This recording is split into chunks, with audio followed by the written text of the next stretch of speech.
আসসালামু আলাইকুম রহমতুল্লাহি ওয়া বারাকাতুহু। ফাইনালি আমাদের প্রজেক্ট আমরা কমপ্লিট করতে পারছি। এই প্রজেক্টে আমরা 3 phase fault detection, voltage detection এবং ফ্রিকোয়েন্সি মেজার নিয়ে কাজ করছি। তো আমরা এখন এই সিস্টেম রান করে দেখাবো এবং যে ফল্টগুলো ফেজ ফল্ট, ভোল্টেজ ফল্ট, এগুলা কিভাবে কাজ করে এটা আমরা দেখাবো।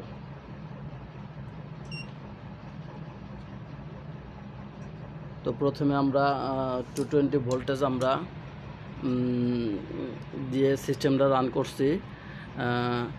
এখন এই 220 ভোল্টেজ আমরা থেকে এই জায়গায় আমরা 3 ফেজ বোঝানোর জন্য আমরা 3টা সুইচ নিচে, 3টাতে আমরা 220 ভোল্টেজে কানেক্ট করছি, কিন্তু আমরা 3 ফেজ বোঝানোর জন্য 3টা সুইচ ব্যবহার করছি। 3টা সুইচ ব্যবহার করছি। এই জায়গায় আমরা ভোল্টেজ ডিটেক্ট করার জন্য একটা ভোল্টেজ রেগুলেটর ব্যবহার করছি। যে ভোল্টেজ রেগুলেটর আমরা ম্যানুয়ালি আমরা এটা ঘুরাই আমরা ভোল্টেজটা ডিটেক্ট করব, যে হ্যাঁ ভোল্টেজ কম বেশি হলে সেটা আমাদের সিগন্যালটা আমাদের ডিসপ্লেতে দেখাবে যে আমাদের ভোল্টেজে প্রবলেম আছে। এবং 3টা সুইচ ইউজ করা হয়েছে। 3টা সুইচ অন অফের মাধ্যমে আমরা লাইন আমরা ডিসকানেক্ট করে দেখব যে হ্যাঁ আমাদের লাইনে সমস্যা হলে কি লাইনটা মিসিং হয়ে গেলে এটা আমাদের আরডিনো যে আমরা মাইক্রো কন্ট্রোলার ইউজ করছি, এই মাইক্রো কন্ট্রোলার আমরা এর আগে অন্যান্য ডিভাইসগুলোর ইনপুট কানেকশনগুলো করে রাখছিলাম।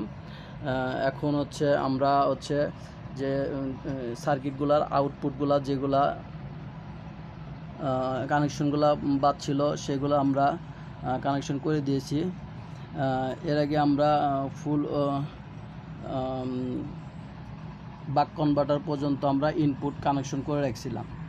এই জায়গায় আমাদের একটা বাক কনভার্টার, এই বাক কনভার্টারে ইনপুট কানেকশন করে রাখছিলাম। আউটপুট থেকে কানেকশন আমাদের 5 ভোল্ট ডিসি, এটা আমাদের এই একটা বাসবারে নেগেটিভ পজিটিভ আমরা বাসবারে আমরা ঢুকাইছি। এই জায়গার থেকে 5 ভোল্ট ডিসি আমরা আরডুইনো মাইক্রো কন্ট্রোলার আমরা ইনপুট করছি। এবং আরডুইনোর যে আমাদের যে পিনগুলো আছে এই পিনগুলোতে বিভিন্ন সিগন্যাল আমরা কানেকশন করছি। এই দিকেও কানেকশন করছি, এই দিকেও আমাদের বিভিন্ন সিগন্যাল কানেকশন আছে। এই জায়গায় আমরা রিলে ইউজ করছি। রিলের মাধ্যমে এই লাইটগুলা সুইচিং করবে। এবং এই জায়গায় আমরা একটা হর্ন ব্যবহার করা হয়েছে। 3টা লাইনের জন্য 3টা এলইডি ব্যবহার করা হয়েছে, যে কোনো লাইন মিসিং হলে আমাদের এই যে লাইনটা মিসিং হয়েছে তখন সেই লাইটের এলইডি বন্ধ হয়ে যাবে এবং একটা কিছুক্ষণ পর একটা অ্যালার্ম দেবে। তো আমরা প্রথমে আমরা এই জায়গায় 2টা মোড নিয়ে কাজ করছি। এই জায়গায় একটা মোড সুইচ আছে, এই জায়গায় একটা মোড সুইচ আছে। এটা আমরা 2টা মোডে কাজ করছি। তো আমরা এখন একটা মোড আমরা কাজ করে দেখাবো।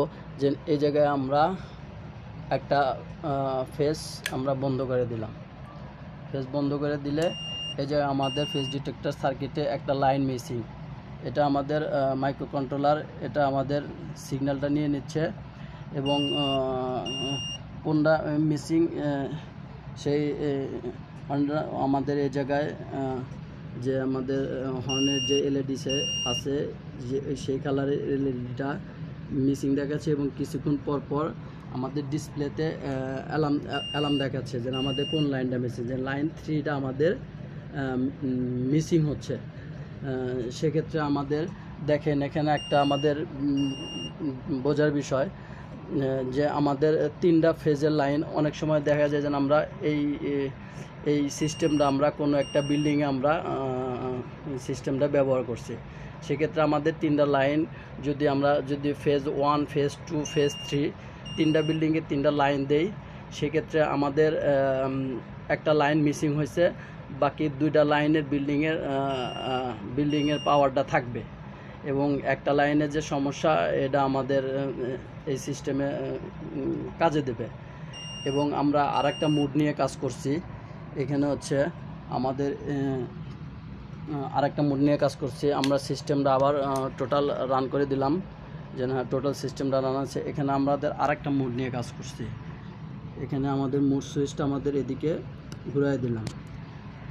এখন এই মুডটাতে আমাদের একটা লাইন, যখন আমরা দেখেন আরেকটা লাইন আমরা বন্ধ করে দেই, যখন বন্ধ করে দিলাম আমাদের এই ফেজটাতে আমাদের মিসিং হয়েছে। এই ফেজটাতে মিসিং হওয়ার কারণে দেখেন যেন আমাদের এই জায়গায় আমাদের তিনটা ভাল্বই আমাদের বন্ধ হয়ে গেছে। দেখেন এই সিস্টেমটা যদি আমরা কোনো ফ্যাক্টরিতে, কোনো ইন্ডাস্ট্রিয়াল কোনো ফ্যাক্টরিতে আমরা ইউজ করি, যেন অনেক মোটর আছে যে তিনটা ফেজের মধ্যে একটা ফেজ যদি মিসিং যদি হয়ে যায়, সেক্ষেত্রে আমাদের তিনটা ফেজই আমাদের বন্ধ করে দিয়ে আমাদের মোটরটাকে সেফ রাখবে। এবং কোন লাইনে আমাদের এটা হচ্ছে প্রবলেমটা হচ্ছে, এটা আমাদের ডিসপ্লেতে দেখাবে যে লাইন ওয়ানে আমাদের নর্মাল ক্লোজ হয়ে গেছে, লাইন ওয়ানটা আমাদের ডিসকানেক্ট হয়ে গেছে। যে লাইন অনের আমরা এই জায়গায় লাইন ওয়ানটাতে আমরা লাইন ওয়ানটা আমাদের ডিসকানেক্ট হয়ে গেছে। সেক্ষেত্রে আমাদের মোটরটা সেফটি থাকবে। সেক্ষেত্রে আমরা কোনো একটা ফ্যাক্টরির উপরে আমরা এই সিস্টেমটা আমরা ব্যবহার করতে পারবো। কিন্তু আমাদের যদি এই সিস্টেমটা আমরা ফ্যাক্টরিতে আগের যে মোডে যদি ব্যবহার করি, তাহলে আমাদের অনেক বড় ক্ষতি হয়ে যাবে। যেন আমাদের একটা লাইন মিসিং